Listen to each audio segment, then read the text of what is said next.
8 or 24? Number 8. 24 was more challenging.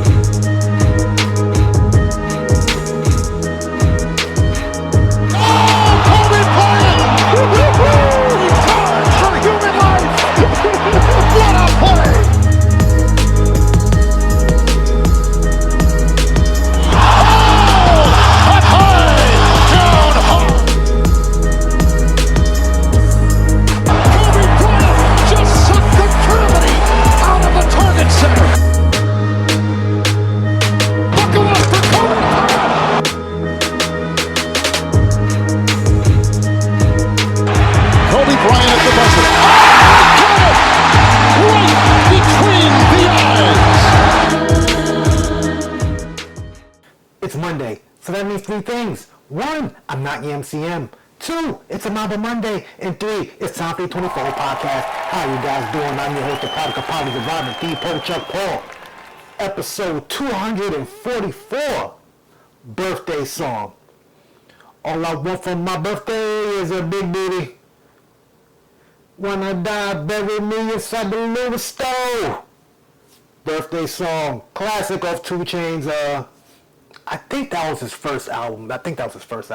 But maybe his first album that dropped on Kanye's label. But hope you guys enjoyed your week. Hope you guys enjoyed your weekend. Matter of fact, I hope you guys enjoyed your Thanksgiving.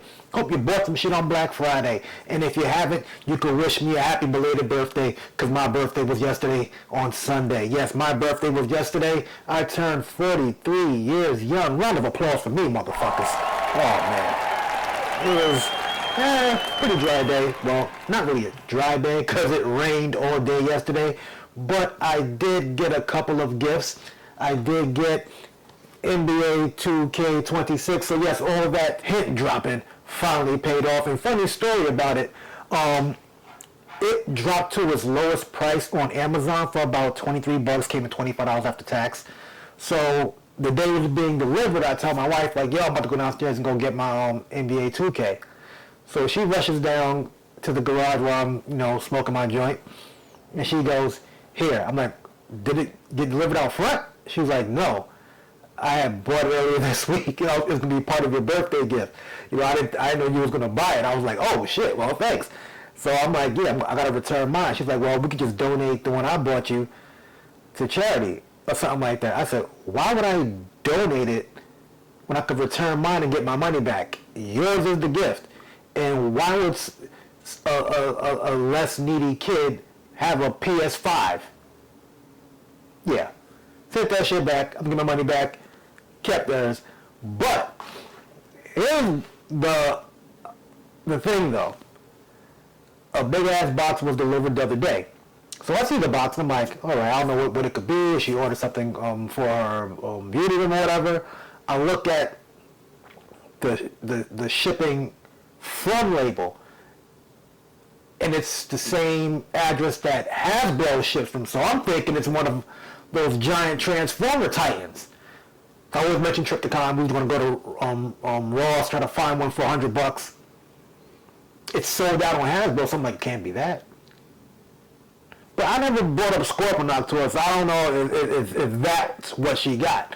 And my fear is I don't want her trying to go and find these particular things I like and end up overpaying or getting a knockoff, because it gets crazy with these Transformers and G.I. Joes and shit like that. But I forgot. I did mention this one. It's funny, I was going to mention to her the other day, like, if you're going to get me some Legos, do not get me this one.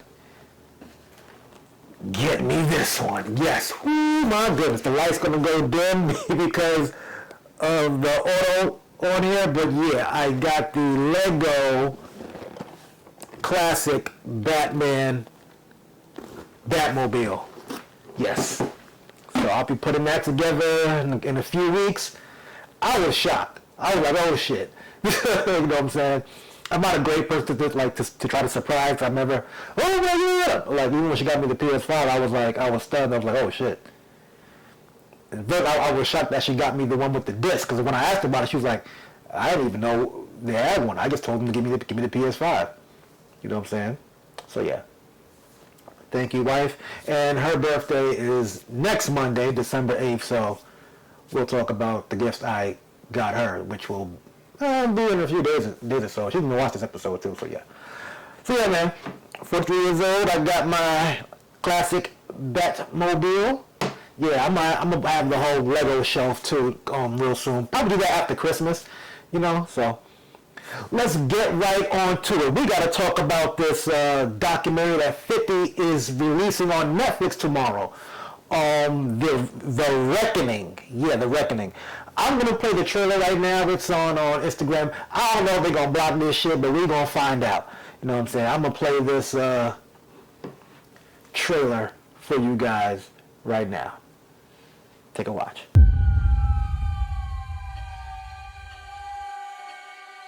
We have to find somebody that'll work with us that has dealt in the dirtiest of dirty business. We're losing. Puffy, Puff Daddy, Diddy, Sean Combs. All of these reincarnations, all those name changes are attached to really bad deeds. Everything in life, you're gonna have people that are bad and people that are good. You have to choose your side.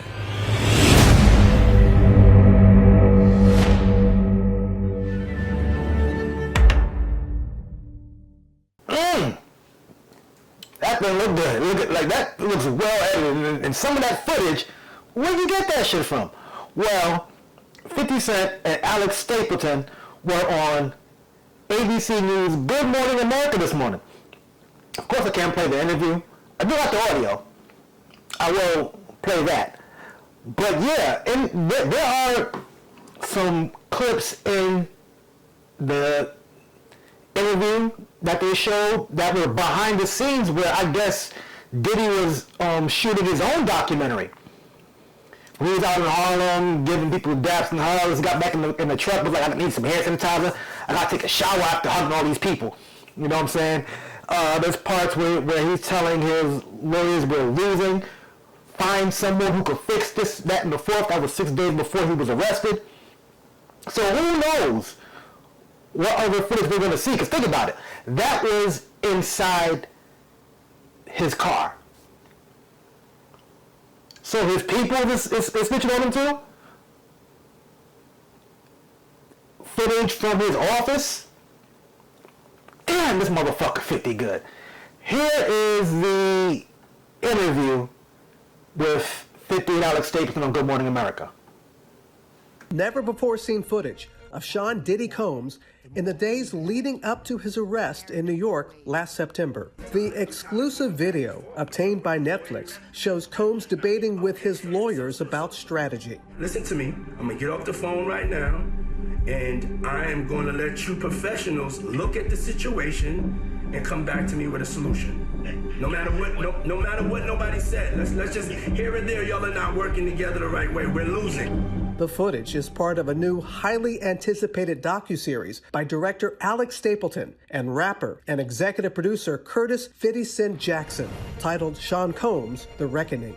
Was there anything that surprised you when you were watching? I think it was surprising that he actually filmed it. It was very interesting to watch a man who's known for his brand presence. You know, he has a really amazing knack for marketing and all of that, and how he was sort of taking that into account in how he was coming off to the public. If Sean Combs watches this, what do you think he's going to feel? Like, wow, this is amazing. I think he's going to say this is the best documentary I've seen in a long time. Because you'll see people saying that. I mean, he may feel a different way about pieces and bits of it, but he knows the truth. I think he'll see the truth in it. He said he think Diddy will say this is a great documentary. Interesting. And immediately after the interview aired, Diddy's people was all over this shit. My goodness. One thing I gotta say about Lana Rosa, she does her due diligence and she gets all the information.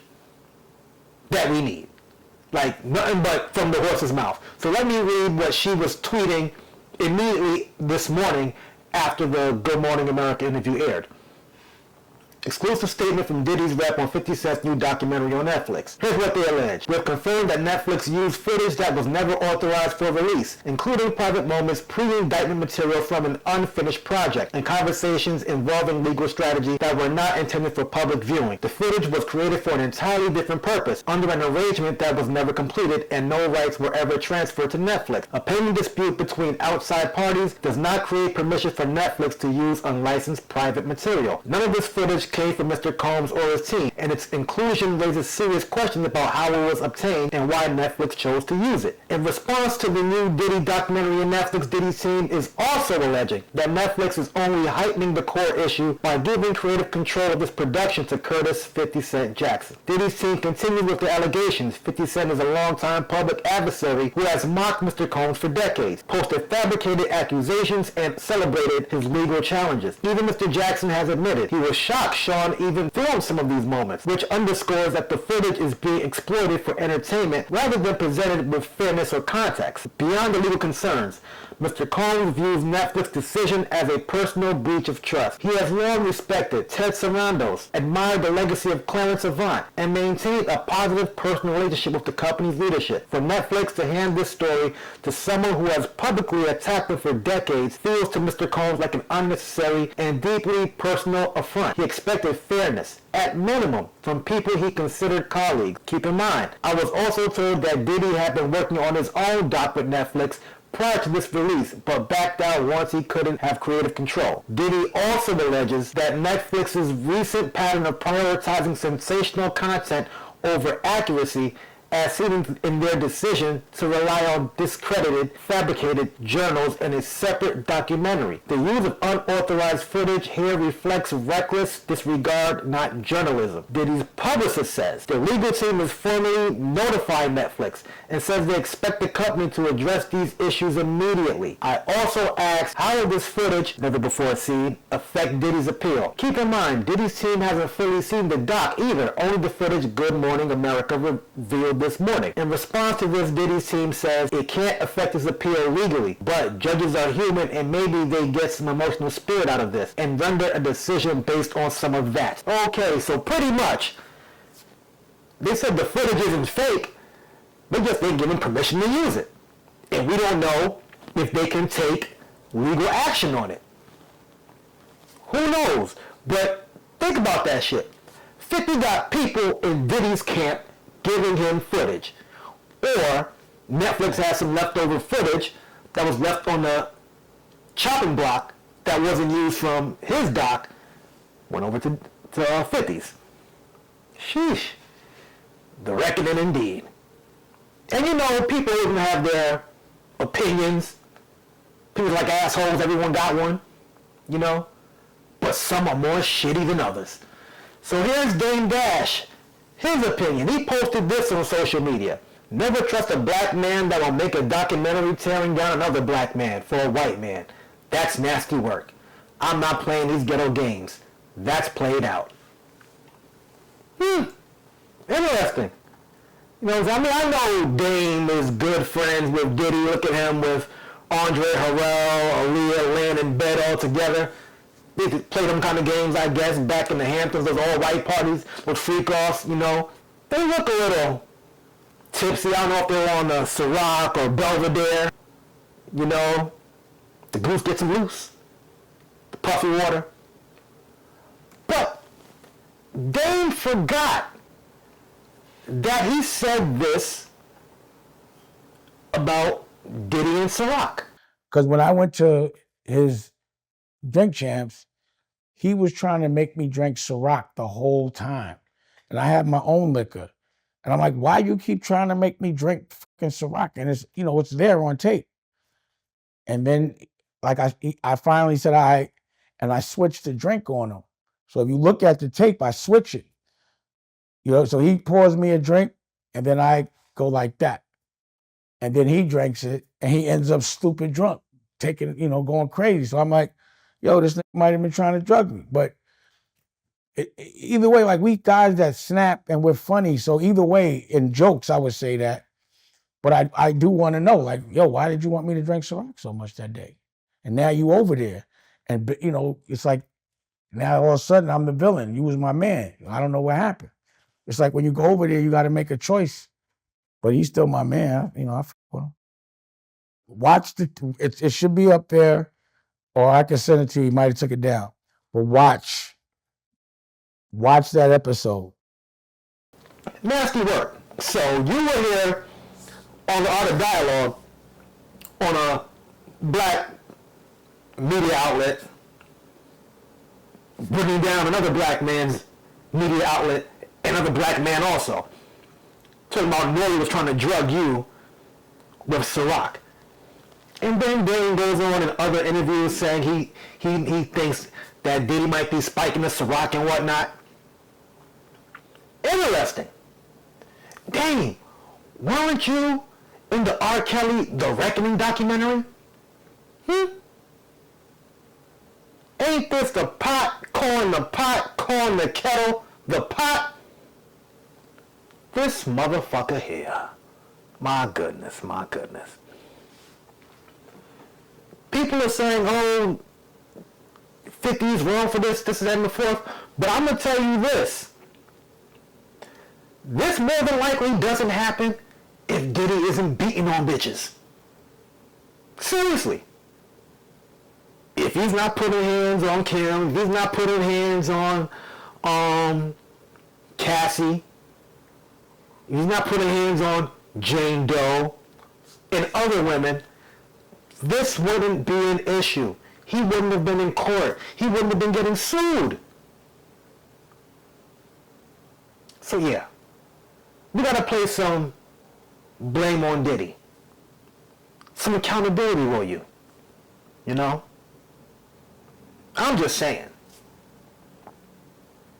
Before I let go at midnight, woo, it is going down. You know what I'm talking about. Sean Combs, The Reckoning, on Netflix at midnight. Yeah. So make sure you guys tune in. I will be back on Wednesday. Yes, you're getting 2 episodes. I will be back on Wednesday, and we're going to talk about this documentary. This 4-part docu-series. Excuse me. Like I always say, like, share, subscribe, comment. God is good. God is great. Thank God my paper straight. I am the Pork Chuck Paul. Peace out.